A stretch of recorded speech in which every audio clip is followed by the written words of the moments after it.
de 5 enfants. kër gi takkoo kër sœur fa la Macky Sall juddoo 61 la Macky juddu mois de décembre le 11 décembre te la juddu ba muy juddu yaayam dem na marché togg na añ togg na reer ñu reer ba kenn ku nekk tëdd ci néegam bu ñu xëyee ci suba nag ñu naaje koo gis ñee nañu ko seeti comme jigéen ñi wérul la woon naka la ñuy jublu ci néeg bi rek fekk doom ji di jooy booba am na doom bu yàgg.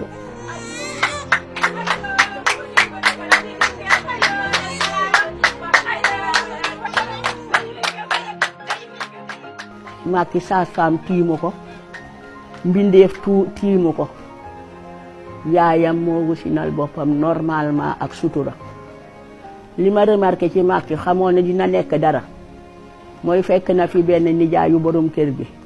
mooy turandoom ñu naan ko Macky Chérif kooku góor gu tàng la woon.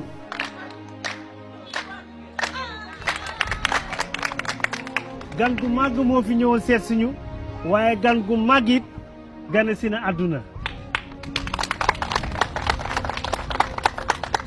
alhamdulilah gan gi góor la gan gi nag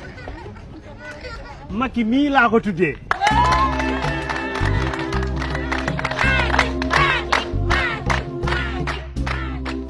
kooku moo ko tudd ñu tuddee ko borom kër gi. Macky passera une enfance calme et paisible entre l'école coranique, les jeux et la vie familiale jusqu'en 1967, année où son père, affecté à Foundiougne, dut quitter la ville de Fatick. Papaam affectation borom kër gi dafa seet ne Foundiougne moo gënoon a yomb su ko defee dina mun di dajale ba sampu kër. C'est dans cette localité, plus précisément dans le quartier Socé, que le jeune Macky entame ses études primaires, à l'école Tafsir Mor Boye. Court épisode avant que la famille ne retourne à Fatick en 1974 dans le quartier Polga. Macky continue ses études à l'école Moustapha Baydiba où il obtint son certificat d'études primaires et élémentaires. bi nga xam ne dem na ba am entrée sixième dafa wax ne sax école ministère la bëgg a def te boobu 12 ans la am. papam bu mu ñibbisee Fatick boobu maa ngi Foundiougne maa ko jàngal mbéy. su école fermé woon rek dafay wax ne man kat moo tàggoo yaayam ak papam mu ne damay dem fu ñu demay béy li suma la jaay. Effectivement, il était très proche de son oncle jege woon na nijaayam trop sax déggal ko parce que c'était une même famille parce que nijaayam ak yaayam ak ñoom ñoo dekkoon benn kër gi presque seen kër ya taxaloo woon donc autant ni ko papaam ak yaayam doon yare noonu la ko nijaayam aussi doon yare. mosuma sentir pression parents yi ci kaw Macky sama nijaay daal laa gis ne moom moo doon gën a am contrainte en terme de dem leen tool yëkkati lii defal lii mais ñun suñuy parents proprement parler dañu éduquer ci liberté parce que nga xam ne li nga koy yaree moom mu ngi ci déjà parce que bu dee jàng bu ngi jàng joxe ci exemple déjà bi muy jàng mu ngi jéem bu école tëjee dafay proposer wu boppam comme pointeur ci toolu ceeb yi dans le Saloum parce que temps yooyu bu campagne yu ceeb jotoon dañ doon envoyer ay tracteurs dans le Saloum mais tracteurs yi am na ñu ko doon dawal waaye amoon na ay pointeurs